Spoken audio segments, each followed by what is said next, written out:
नियोजित वेळापत्रकानुसार दिल्ली इथं अखिल भारतीय मराठी साहित्य संमेलनाची थाटात आणि उत्साहात सुरुवात झाली।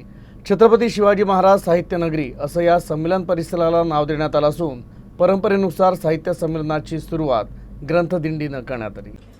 साहित्य संमेलनाची सुरुवात ग्रंथदिंडी आणि ध्वजारोहणाने करण्याची परंपरा आहे। विशेष म्हणजे दिल्ली येथील अखिल भारतीय साहित्य संमेलनाची सुरुवात देखील ग्रंथदिंडीने करण्यात आली। अखिल भारतीय मराठी साहित्य महामंडळाच्या अध्यक्षा प्राध्यापिका उषा तांबे आणि सचिव डॉक्टर उज्ज्वला मेहेंदळे यांच्या हस्ते सकाळी 9 वाजता या ग्रंथदिंडीचं उद्घाटन करण्यात आलं।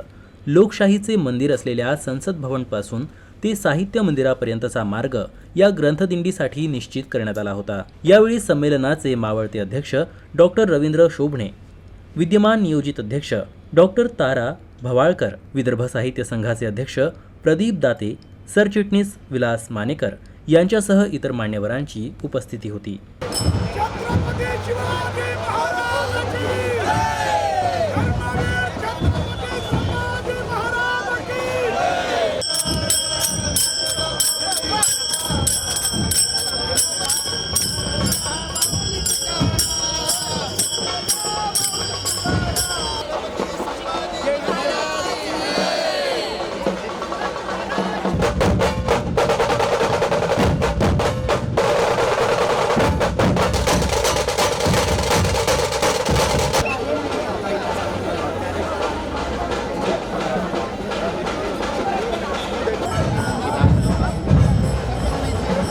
ही ग्रंथदिंडी छत्रपती शिवाजी महाराज साहित्य नगरीत आल्यानंतर या ठिकाणी भरवण्यात आलेल्या ग्रंथ प्रदर्शनाचं उद्घाटन मावळते अध्यक्ष डॉक्टर रवींद्र शोभणे यांच्या हस्ते करण्यात आलं।